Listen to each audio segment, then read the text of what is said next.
क्या बीसीसीआई और cricket fans के दबाव में आखिरकार गंभीर को झुकना पड़ा? और क्या इसी दबाव ने वर्ल्ड कप 2026 के लिए भारत को सबसे खतरनाक टीम बना दिया है? आज की ये कहानी सिर्फ स्क्वाड अनाउंसमेंट की नहीं है। आज की ये कहानी है तानाशाही, दबाव, टकराव और फिर उसी दबाव में टूटती हुई जिद की। पिछले कुछ महीनों से टीम इंडिया के भीतर जो चल रहा था वो बाहर से नजर नहीं आ रहा। मैदान पर हार जीत दिख रही थी, लेकिन ड्रेसिंग रूम और बोर्डरूम के अंदर एक अलग ही लड़ाई चल रही थी। एक तरफ गंभीर और अगरकर की जोड़ी थी जो अपने फैसलों पर अड़ी हुई थी, दूसरी तरफ बीसीसीआई और सबसे ताकतवर क्रिकेट फैंस। जब टीम इंडिया लगातार कुछ गलत फैसलों की वजह से सवालों के घेरे में आई, जब कुछ खिलाड़ी सिर्फ नाम के दम पर टीम में टिके रहे और जब घरेलू क्रिकेट में शानदार प्रदर्शन करने वाले खिलाड़ी नजरअंदाज होते रहे, तब यह तय हो गया था कि अब टकराव होगा। और वही टकराव 20 दिसंबर 2025 की उस बीसीसीआई मीटिंग में फूट पड़ा, जिसने पूरी तस्वीर ही बदल दी। बीसीसीआई की उस मीटिंग में गंभीर को साफ शब्दों में चेतावनी दी गई थी, अब कोई मनमानी नहीं चलेगी। अब फैसले सिर्फ एक सोच से नहीं बल्कि परफॉर्मेंस और टीम बैलेंस से लिए जाएंगे। और यहीं पर गंभीर की तानाशाही का अंत हुआ। सबसे पहला और सबसे बड़ा फैसला शुभमन गिल की विदाई। यह फैसला आसान नहीं था, लेकिन जरूरी था। गिल एक बेहतरीन खिलाड़ी है, इसमें कोई शक नहीं, लेकिन T20 फॉर्मेट में हालिया प्रदर्शन ने उन्हें टीम पर बोझ बना दिया था। स्ट्राइक रेट पर सवाल, बड़े मैचों में नाकामी और निरंतरता की कमी। बीसीसीआई ने साफ कर दिया कि वर्ल्ड कप जैसे टूर्नामेंट में भावनाओं की कोई जगह नहीं होती। फैंस भी यही सवाल पूछ रहे थे, कब तक सिर्फ टैलेंट के नाम पर मौके मिलते रहेंगे? कब तक टीम इंडिया एक्सपेरिमेंट का मैदान बनी रहेगी? और यही दबाव आखिरकार रंग लाया। शुभमन गिल को स्क्वाड से बाहर कर दिया गया और इसके साथ ही एक बहुत बड़ा मैसेज दे दिया गया, अब कोई भी खिलाड़ी सुरक्षित नहीं है। दूसरा बड़ा फैसला, संजू सैमसन को ओपनर का दर्जा। ये मांग सिर्फ आज की नहीं थी, सालों से फैंस कह रहे थे कि संजू सैमसन को सही रोल नहीं मिल रहा। मिडिल ऑर्डर में कभी 10 गेंद, कभी 15 गेंद, इस तरह कोई खिलाड़ी अपना बेस्ट कैसे दे सकता है?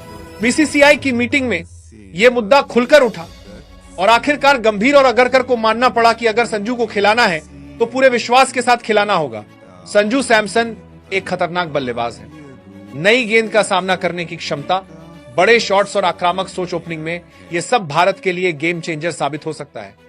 और यही वजह है कि इस बार संजू सिर्फ विकेट कीपर नहीं बल्कि ओपनर के तौर पर देखे जाएंगे। तीसरा और शायद सबसे अहम फैसला, घरेलू क्रिकेट के परफॉर्मर्स की वापसी। बीसीसीआई का साफ कहना था कि अगर घरेलू क्रिकेट का सम्मान नहीं होगा तो भविष्य नहीं बचेगा। सैयद मुश्ताक अली ट्रॉफी में शानदार प्रदर्शन करने वाले खिलाड़ियों को नजरअंदाज करना अब संभव नहीं था। इसी दबाव में ईशान किशन की वापसी हुई। ईशान ने घरेलू क्रिकेट में जिस भूख के साथ बल्लेबाजी की, उसने सबको जवाब दे दिया। ये वापसी किसी एहसान की वजह से नहीं बल्कि प्रदर्शन की वजह से हुई। और फिर रिंकू सिंह। रिंकू सिर्फ एक खिलाड़ी नहीं है, रिंकू एक भरोसा है। आखिरी ओवरों में मैच खत्म करने वाला भरोसा। फैंस लगातार मांग कर रहे थे कि रिंकू को नजरअंदाज करना भारत के लिए आत्मघाती साबित हो सकता है। और आखिरकार गंभीर और अगरकर को झुकना पड़ा। रिंकू सिंह की टीम में वापसी इस बात का सबूत है कि अब फिनिशर्स की अहमियत समझी जा रही है। इन 3 फैसलों ने पूरी टीम की तस्वीर बदल दी। शुभमन गिल बाहर, रिंकू सिंह अंदर, ईशान किशन वापस, संजू सैमसन ओपनर। यह सिर्फ बदलाव नहीं है, यह सुधार है। अब सवाल उठता है, क्या बीसीसीआई चाहती तो कप्तानी में भी बदलाव कर सकती थी? जवाब है हाँ, बिल्कुल, लेकिन ऐसा नहीं किया गया। क्यों? क्योंकि बड़े टूर्नामेंट से ठीक पहले कप्तान बदलना टीम कॉम्बिनेशन को पूरी तरह हिला सकता था। सूर्यकुमार यादव का प्रदर्शन भले ही कुछ मैचों में खराब रहा हो, लेकिन कप्तानी के आंकड़े कुछ और ही कहानी कहते हैं। उनकी कप्तानी में टीम इंडिया ने एक भी सीरीज नहीं हारी है। ड्रेसिंग रूम का माहौल, खिलाड़ियों का भरोसा और मैदान पर फैसले, इन सब मामलों में सूर्या ने खुद को साबित किया है। इसीलिए बीसीसीआई ने साफ कर दिया कि कप्तानी में स्थिरता जरूरी है। प्रयोग खिलाड़ी बदलने में होंगे, लीडरशिप में नहीं। और उप कप्तान के तौर पर अक्षर पटेल का चयन भी इसी सोच को दर्शाता है। शांत, भरोसेमंद और टीम के लिए खेलने वाला खिलाड़ी। अब अगर हम पूरे स्क्वाड पर नजर डालें तो यह साफ दिखता है कि यह टीम किसी एक आदमी की नहीं बल्कि सामूहिक दबाव और सामूहिक सोच का नतीजा है। सूर्यकुमार यादव, अभिषेक शर्मा, तिलक वर्मा, संजू सैमसन, शिवम दुबे, ईशान किशन, हार्दिक पांड्या, अर्शदीप सिंह, जसप्रीत बुमराह, हर्षित राणा, वरुण चक्रवर्ती, कुलदीप यादव, अक्षर पटेल, वॉशिंगटन सुंदर और रिंकू सिंह। हर नाम के पीछे एक कारण है। ये वही टीम है जो जनवरी 2026 में न्यूजीलैंड के खिलाफ 5 मैचों की T20 सीरीज खेलेगी, यानी वर्ल्ड कप से पहले आखिरी बड़ी परीक्षा। यहीं से तय होगा कि कौन प्लेइंग 11 में होगा और कौन बाहर बैठेगा।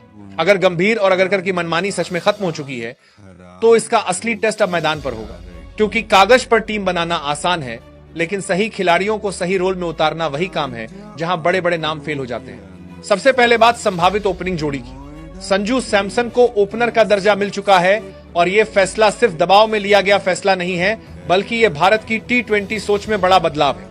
संजू के साथ अगर अभिषेक शर्मा ओपन करते हैं तो पावर प्ले में भारत की बल्लेबाजी किसी भी टीम को बैकफुट पर धकेल सकती है। दोनों के पास बड़े शॉट्स हैं, दोनों लीडर हैं और दोनों को पता है कि पहले 6 ओवर कैसे लूटे जाते हैं। इसके बाद नंबर 3 पर तिलक वर्मा।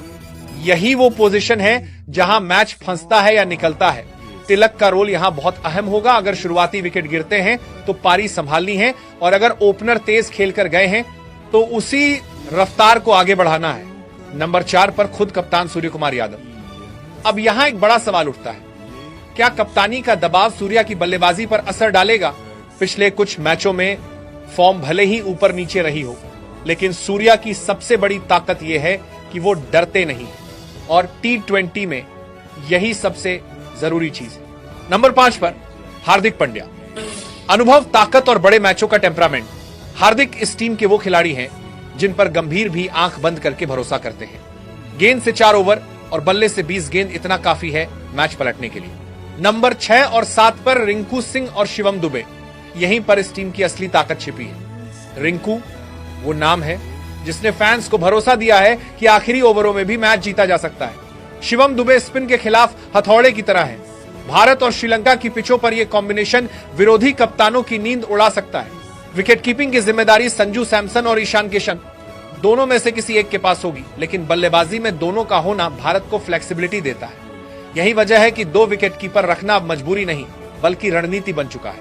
अब गेंदबाजी की बात करें और यहीं से साफ दिखता है कि यह टीम क्यों खतरनाक है। जसप्रीत बुमराह नई गेंद हो या डेथ ओवर, बुमराह भारत की सबसे बड़ी ताकत है। अगर बुमराह फिट हैं तो भारत आधा मैच पहले ही जीत चुका होता है। उनके साथ अर्शदीप सिंह। बाएं हाथ का एंगल, डेथ ओवर्स में कंट्रोल और दबाव में भी शांत रहना।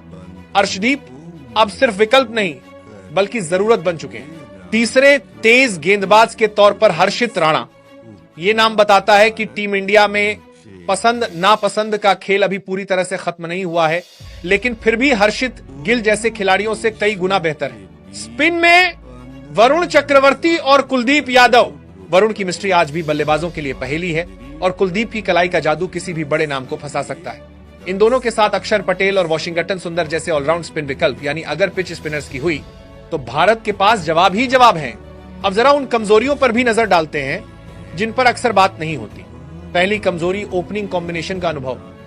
संजू और अभिषेक दोनों आक्रामक हैं, लेकिन बड़े टूर्नामेंट के दबाव में ये जोड़ी कैसी प्रतिक्रिया देगी ये देखना बाकी है। दूसरी कमजोरी सूर्य कुमार यादव की फॉर्म।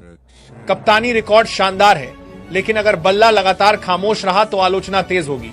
हालांकि बीसीसीआई ने साफ कर दिया है कि फिलहाल कप्तानी पर कोई सवाल नहीं उठेगा। अब जरा पूरे टूर्नामेंट की तस्वीर पर नजर डालें। T20 वर्ल्ड कप 2026 7 फरवरी से 8 मार्च तक भारत और श्रीलंका में खेला जाएगा। भारत डिफेंडिंग चैंपियन है और यही टैग सबसे भारी होता है। हर टीम भारत को हराने के लिए मैदान में उतरेगी। ग्रुप ए में भारत के साथ पाकिस्तान, यूएसए, नीदरलैंड्स और नामीबिया हैं। कागज पर ग्रुप आसान दिखता है, लेकिन T20 में एक खराब दिन सब कुछ बदल सकता है। यही वजह है कि बीसीसीआई ने कोई रिस्क नहीं लिया। यही वजह है कि गंभीर और अगरकर की मनमानी पर लगाम लगाई। यही वजह है कि फैंस की आवाज को अनदेखा नहीं किया गया और यही वजह है कि शुभमन गिल जैसे बड़े नाम को बाहर का रास्ता दिखाया गया।